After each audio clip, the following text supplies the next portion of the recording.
Welcome to Girlfriends Chit Chat Show.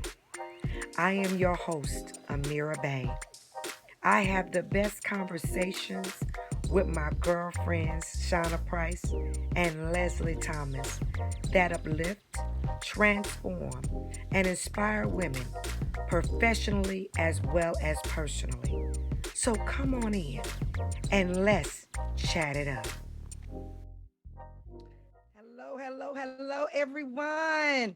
We are happy to be here again for another Girlfriends Chit Chat show.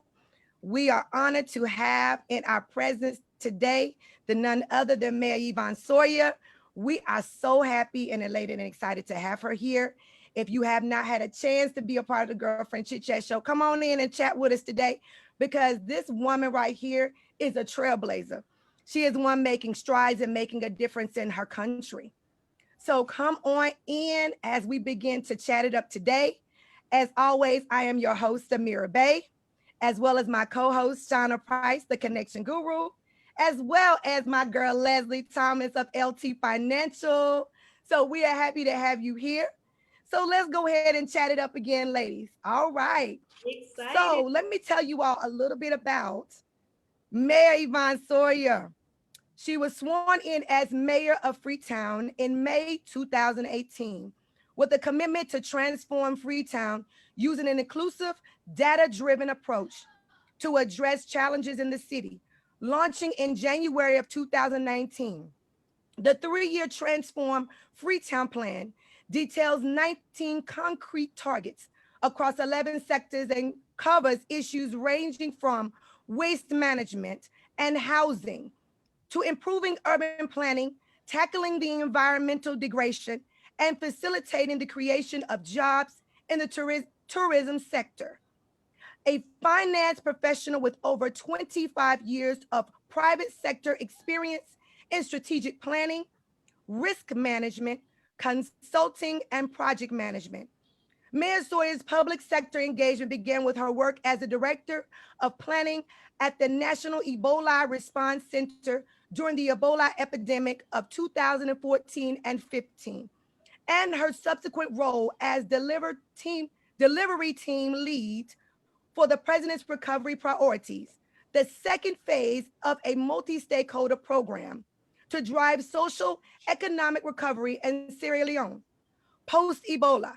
Her advocacy and charity contributions include campaigning against the trade in blood diamonds during the Sierra Leone Civil War and in 1999, co-founding the Sierra Leone War Trust for Children, which continues to support disadvantaged children in Sierra Leone today. Mayor Sawyer is a chartered accountant and holds an MS in politics of the world economy and the London School of Economics, and a BS in honors in economics from Fort Bay College. She is married and has two beautiful children. So let's welcome right now Mayor Yvonne Sawyer. We are so happy and elated to have you here today. And so my first question, I have to ask this because your bio does you no justice at all. Not at all. Could you tell us a little bit about your story? Because that's what I feel like our viewers and our listeners today need to understand. Thank you so much, Amira, and thank you, Sharon and Leslie. It's a real pleasure to be here. Thank you, all the viewers. So, as has been said, my name is Yvonne Aki-Sawyerr, the mayor of Freetown in Sierra Leone, somewhere where many of you might not actually have even heard of. It's in West Africa. It's a small country, 7 million people. And what my story now? How much time do we have? let me give you highlights. I would say highlights would be, and I'm going to start in this particular place because of the audience, because I am speaking to women of color in the United States. So when I was up to the age of 10, from about 7 to 10, my parents we were living in Canada, just up the road from you guys. And my dad had just finished his PhD and was offered work there. And my parents often say the reason they came back to Africa, the reason they came back to Sierra Leone was because I kept saying to them, don't we have our own country? And I think that expression really has really defined who I am and what my journey has been. For as long as I can remember, I've been really committed, and I don't know why. I think it's a God thing. In fact, I know it's a God thing.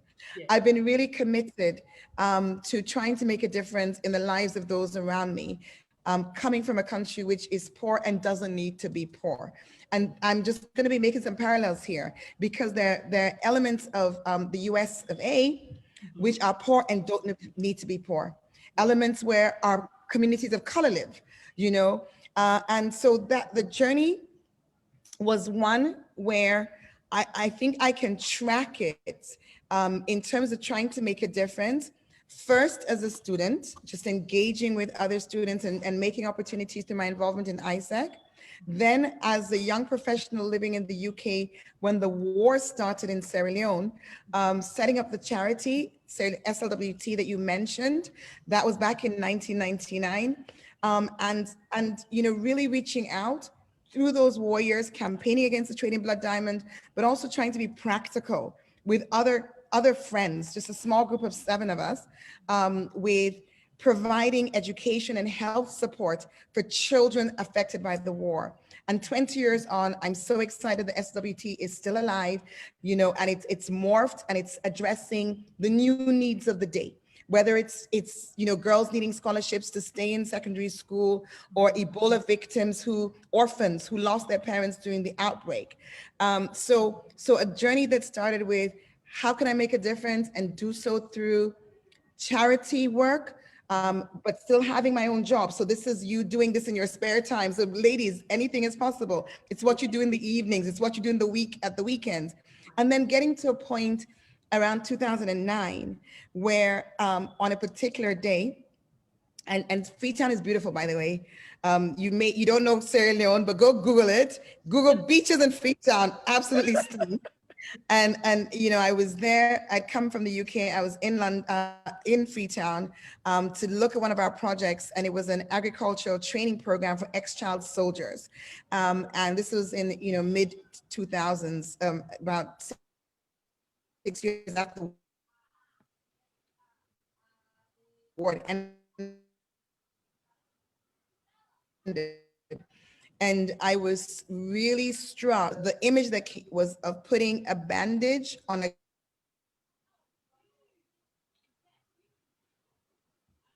a gangrenous wound. I felt like for every economy, we're taking them back. And that was the point at which I decided that it was important for me to actually go beyond the work in the not-for-profit space, and join my husband, who was already, you know, investing in business in Sierra Leone, to do that. So we embarked on a journey which is still ongoing of building a 5-star Hilton hotel in the city to create jobs, you know, to boost the tourism sector, to really impact in the economy. So we were on that journey, and so it's moving from not-for-profit into the private sector. And it was whilst this was happening that the Ebola outbreak happened, whilst this was going on. And again, just, you know, I felt just, it was impossible for me to watch from a distance. It was impossible for me to spectate. And so I took sabbatical from our company, and stepped forward to volunteer. And getting onto a plane in 2013, 14 it was, at the height of the outbreak, to go and be a part of the response. That was my move into the public sector. So in terms of the journey and service, not-for-profit, private sector, public sector. At the end of the outbreak, which was an experience in itself, and I'll let you listen to the TED Talk rather than try and fit everything in. At the end of the outbreak, I was asked to lead the recovery program with the government as a consultant to government.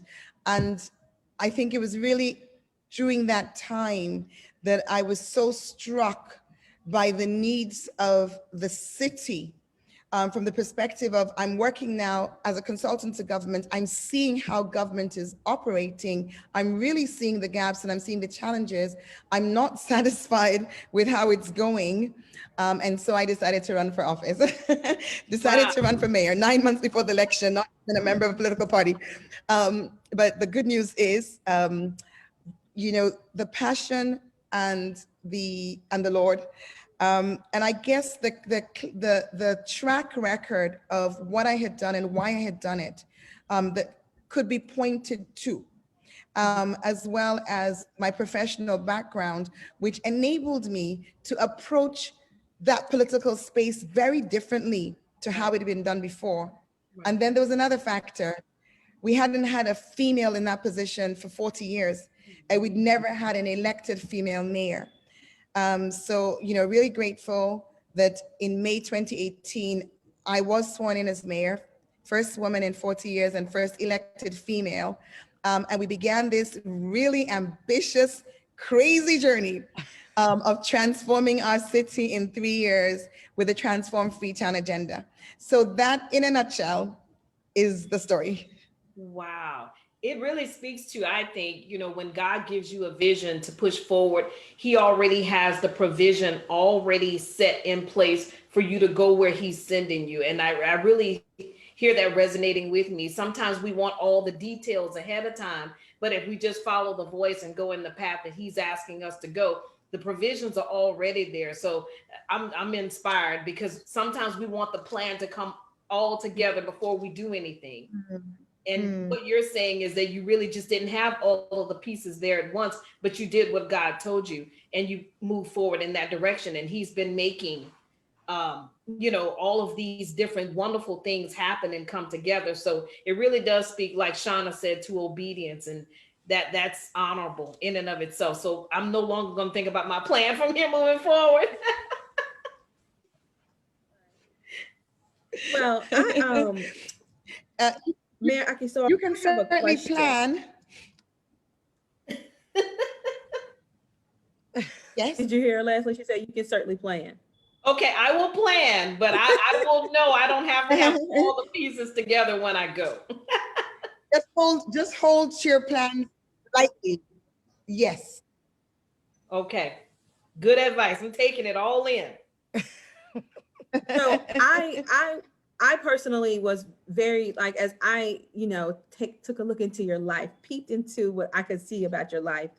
I love that you really believe in community. Yes. And involving the community.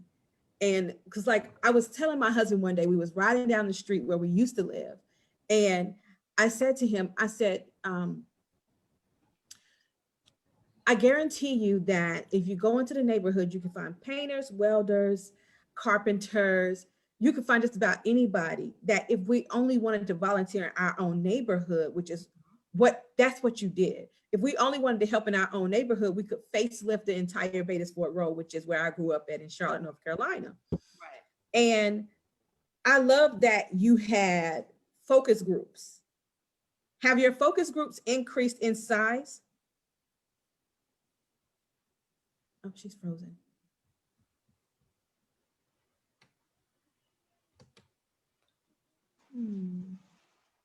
Sorry, I lost the connection. I think That's I'm all back. right.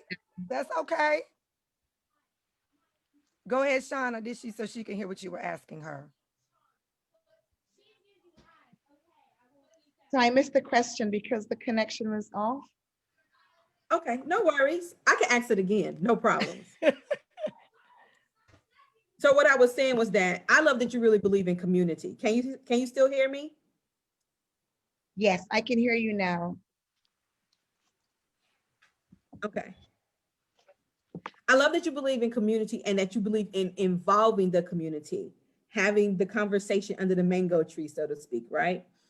What I was saying was that I was telling my husband that where we grew up at, in Charlotte, North Carolina, a lot of things are being gentrified. So, like, if we went to the neighborhood, we could find carpenters and painters and welders, you know, and if we would just volunteer, because essentially that's what you did, you went back to your community to fix things, right?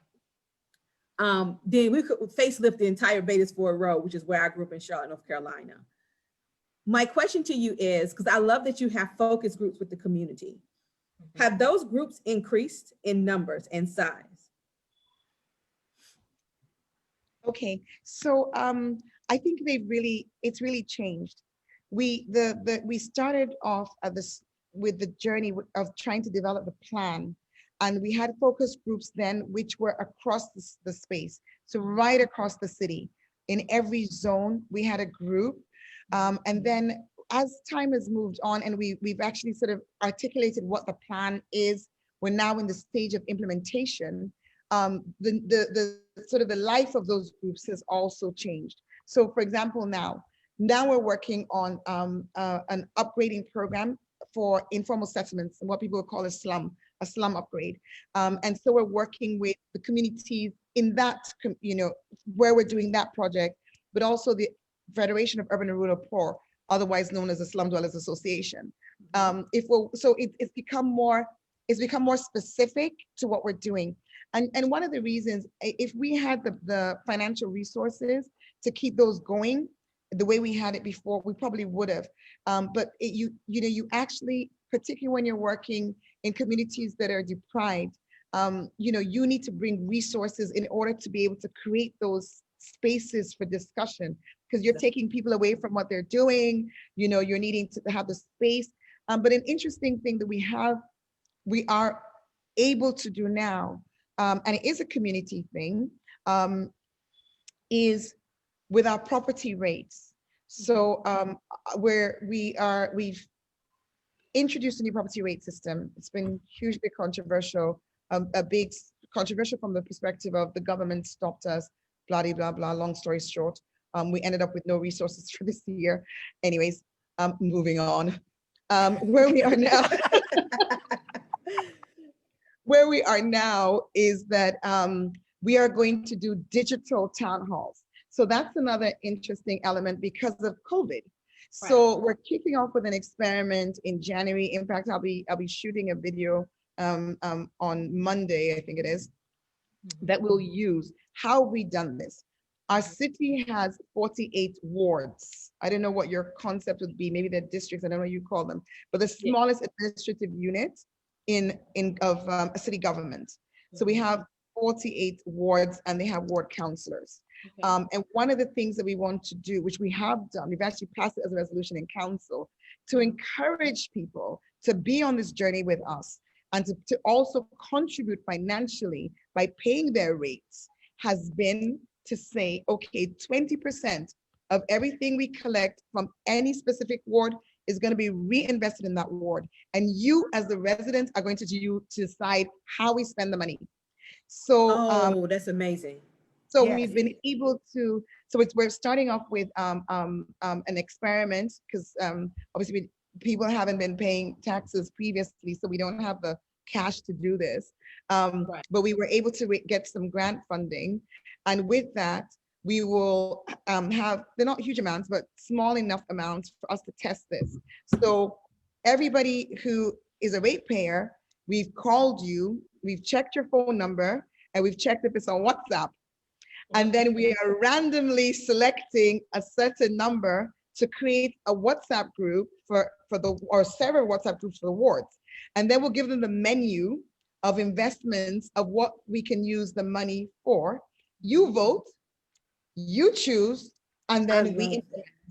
Oh, wow, I like that. We kick this off in January with the experimental funding. So it's small amounts, but then it will inspire people to pay their taxes, because they know that what they spend, they will get to choose how 20% of that money gets spent back in their own community.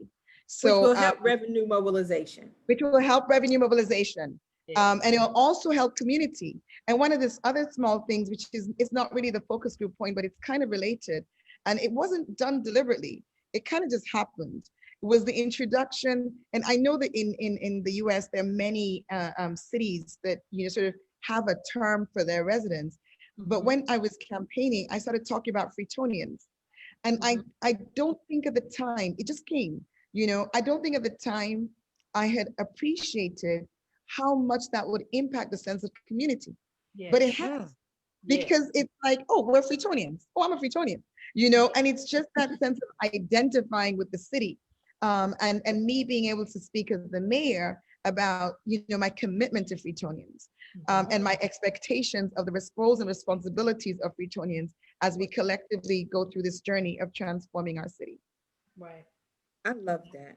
That's phenomenal. I think that a lot of that would, when I look into like I was saying, my own community, I think that that's really like the change that has to come about is us saying, this is our community, let us fix it, right? As opposed to sitting back and waiting for somebody to fix it. And when they do fix it, they fix it in terms where now you might not can afford to live there.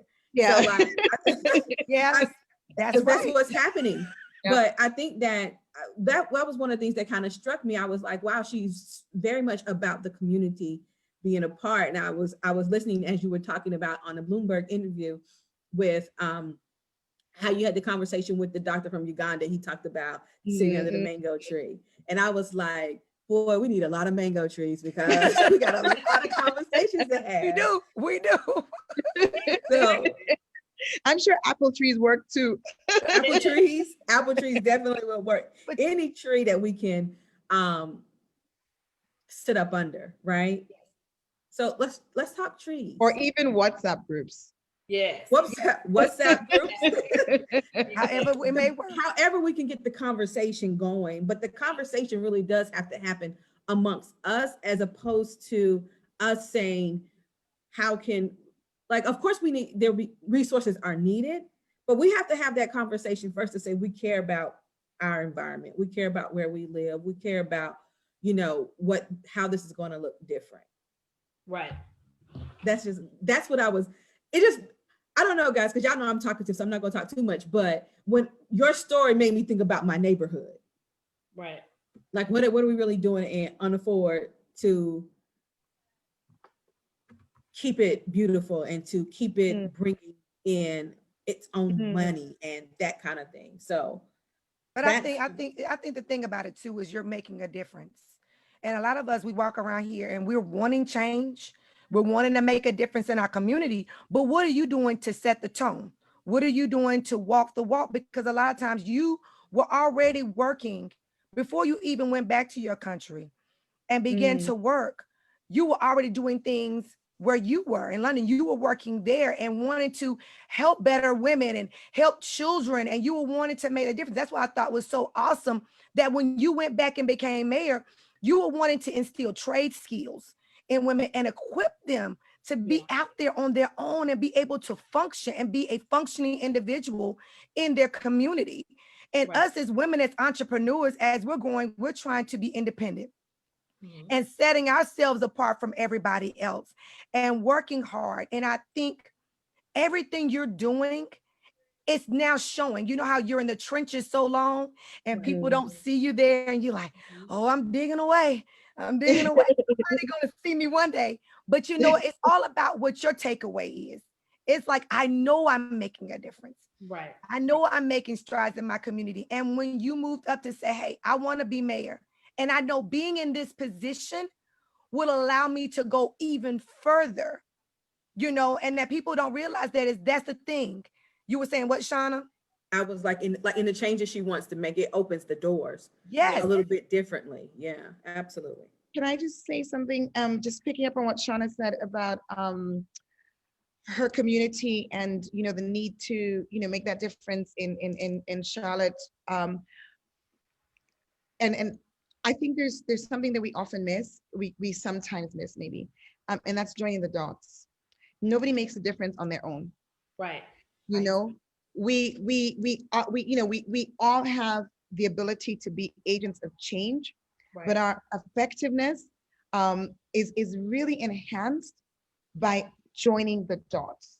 Right. So that's one thing I would just want to encourage, and when you said, like, where do you start? Right. Conversations. You would be surprised at the number of people who feel the way you feel, but are in their own silo, thinking that nobody else is thinking this way, and therefore feel sort of isolated, lonely, inhibited. But the more you talk, the more you sort of like get it out there, the more likely you are to find others who feel the way you do. Exactly. And that just really sets off a chain reaction. We could not be achieving what we're achieving in Freetown if I was trying to do this by myself.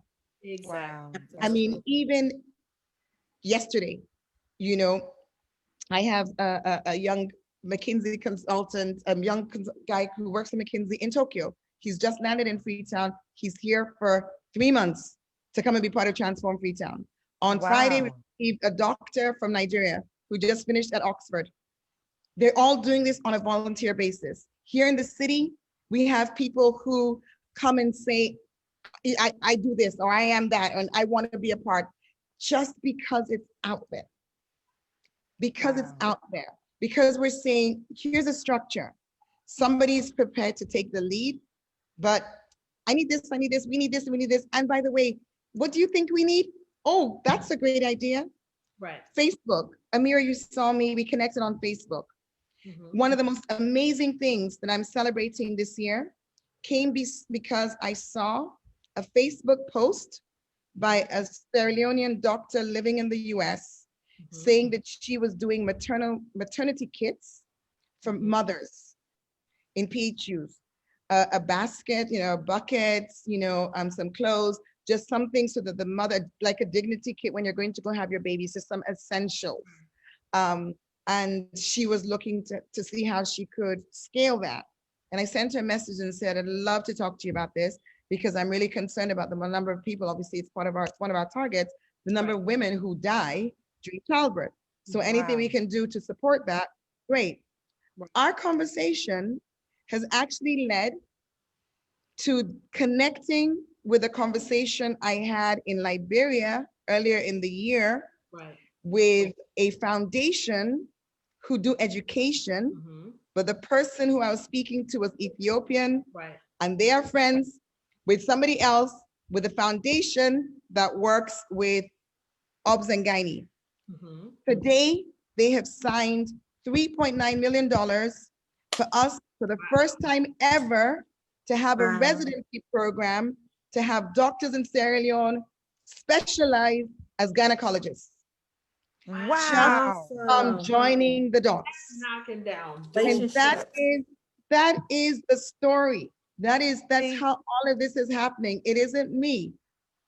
It is, well, it's the Lord, but it's also, you just be clear, Shauna. You be clear about what you guys want to see. And when I say clear, like Leslie was saying, you don't have to have it all planned out. You know, but say what we want to see. Start the conversations. Reach out, respond. When people send you random emails, respond. You just never know where it's gonna go. That's right. That's true. And that's the thing about virtual now. We connect with people online now. And like you said, all you gotta do, and I sent you a message. All I want to do was connect with you. I would have never known in my wildest dreams. And people don't understand, it's all about the first contact. Just send a message. Reach out to them and see what they need. What do they want? And you may be of service to them. And that's the great part. She was wanting to be of service. And I thought that, see, and look, you connected her and connected and connected. And that I think is the most amazing thing. But let me ask you a question. When you were deciding to go back to Sierra Leone and leave your husband and children behind because you had a mission, speaking from woman to woman, because I have children and have a husband. How strong, because that's strength. How strong was that for you to have to make a crucial decision like that for a mission that you knew you had to do? So I think when you face those sort of things, it almost happens to you as opposed to you doing it. So the outbreak, I had been in Freetown doing some work, came back on the 3rd of June. I had surgery in July 17th. The 30th of July, the state of emergency was announced. And like I said in the TED talk, I cried for hours. Mhm. My husband, I said to my husband, I've got to do something. He's like, where are you going? Just go back to bed. Because I was recovering. In the months that followed, we went from, okay, we'll use the platform of the charity, which already exists, to raise funds and get equipment for doctors and support that way. Then it went to, okay, the UK is going to provide health services and healthcare facilities on a volunteer basis. But most of the people that they're talking to, no offense, are Caucasians, who are already alien to our community, but the messaging is such that a typical Sierra Leonean nurse working in the UK probably doesn't think this is a message for her, because they're not making it clear that you're still going to keep your job, that you're still going to be paid. It's sounding like you're just going to go off and volunteer. But I knew differently. So we spent time communicating that, doing road shows, trying to get Sierra Leoneans, other Africans to volunteer, so that for the perspective of the patient, there was less of it's already frightening to have somebody in the PPE, but at least there is that voice that you can relate to the language. So we spent time doing that. And then also for the foreign helpers, who are obviously very, very valuable, we also began to engage and provide, at the request of the UK government, sort of acclimatization training, tell them about the culture, etc. So they were better prepared as well to arrive. So all of this is going on, and I'm flat out doing this. And the numbers of the cases, like you're seeing now with COVID, but it's very different because with Ebola, it's not very different, because people are dying in the US. So actually it's not very different. But at that time, it was only happening in 3 countries in the world. And people were literally dying on the streets. When the Ebola outbreak happened, it was Liberia, Sierra Leone, and Guinea at that time. And the numbers were just going up. So I guess you're not thinking, you're not sitting here going, I'm going to leave the children and my husband, and I'm going to go off. No, you're not thinking like that. You're thinking, oh my gosh, this is still going wrong. Is there something I can do? The day that I decided I was going to go, I had to go. I really felt so strongly. My husband said, he actually said, I know, I understand, I get you. Right. And my daughter said, I told my friends, my mom was gonna go sort it out. The person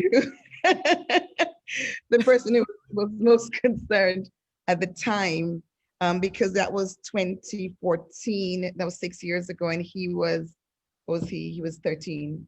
Yeah, no, 20, yeah. He was 14, was my son.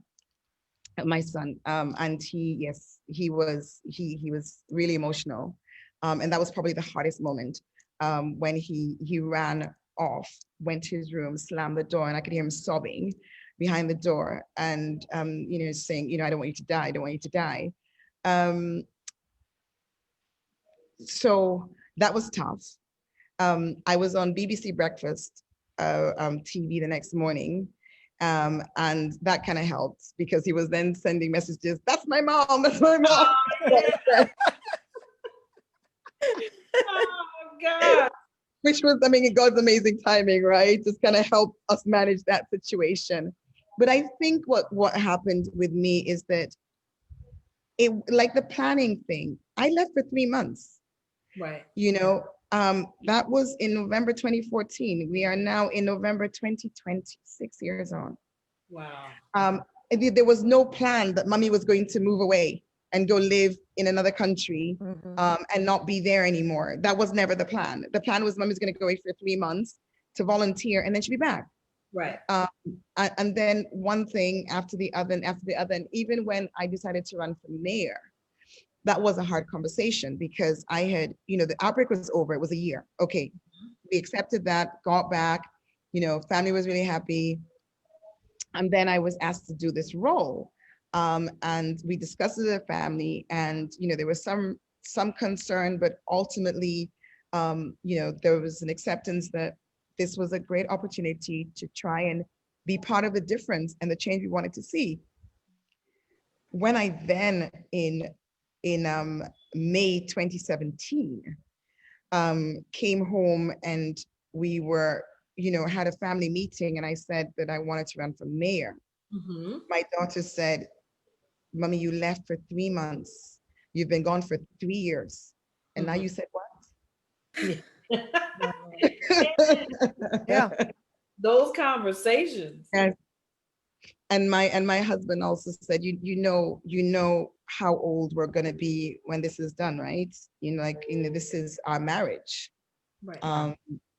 But I really thank God. I mean, these things, that when it's right, because the Lord finds a way of making it work. Exactly. Yes. And by the time I got back on a plane to go back, my husband was giving me his full support. It was harder with the kids. It took a while longer, but even on our bad days, because we're on the phone every day, WhatsApp messages, if my daughter needs me to be on the phone for an hour, I am. If I don't, and she needs me, she makes me know that she needed me and I wasn't there. But it's certainly not perfect. It's certainly not is it not perfect? No, I wouldn't even say that. It is not what we planned, but it's what we have. And alongside that, I'm so blessed. This could not have happened if I didn't have a family who believe in the same vision. My husband is 110% sold, totally committed. And for them, my kids say, yes, this isn't how they would want it, but they value. Oh, let me say, for example, my daughter works at KPMG. She's a chemical engineer, but she's now retraining as a CPA. Yeah. And she is, she's 24. But she is in a very, very white dominated environment. She did the same path as I did working for Anderson. Right. But she is in a women's group at her office. Mm-hmm. And the partner at the firm, her direct, the partner that leads this group and that she reports to, has asked me to do a meeting similar to this with the women at her firm on the 3rd of December. So we're an unconventional family. Yeah. That's okay. but we love each other. We're totally tight in spite of the physical distance. And I'm also very conscious of the time. So Yes, so no, Right. we understand. 30 minutes. But I but hate pretty for much, this to end. yes, but you know what? We understand that you got a tight schedule. You are a busy woman.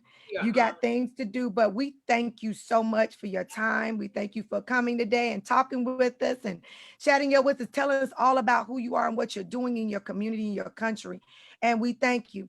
So again, we thank our viewers. We thank our listeners for tuning in today to Girlfriends Chit Chat. And we thank our guest again, Mayor Yvonne Aki-Sawyerr. We thank you for being a part of our show today. As always, y'all, we thank you for being a part, and check us out through the week to see the replay of this on Hindsight Radio Station 103.5 on Tuesday and Thursday. So you all have a fabulous and wonderful Thursday. You all have a great one. Bye-bye. Hey, we thank you again for tuning in today with this episode of Girlfriends Chit Chat. I hope you enjoyed it as much as we enjoyed bringing you this fabulous episode. So don't forget, you can always catch us here at Hindsight Radio Station at 103.5 on Tuesdays at 9 p.m. Eastern Standard Time, as well as Thursdays at 10 p.m. Eastern Standard Time. And don't forget, we're on multiple social media platforms, as well as iHeartRadio Station, Pandora, and Facebook. So we look forward to connecting with you again, and come back and watch another episode of Girlfriends Chit Chat Show, because as always, we love chatting it up. You all have a great one. Goodbye.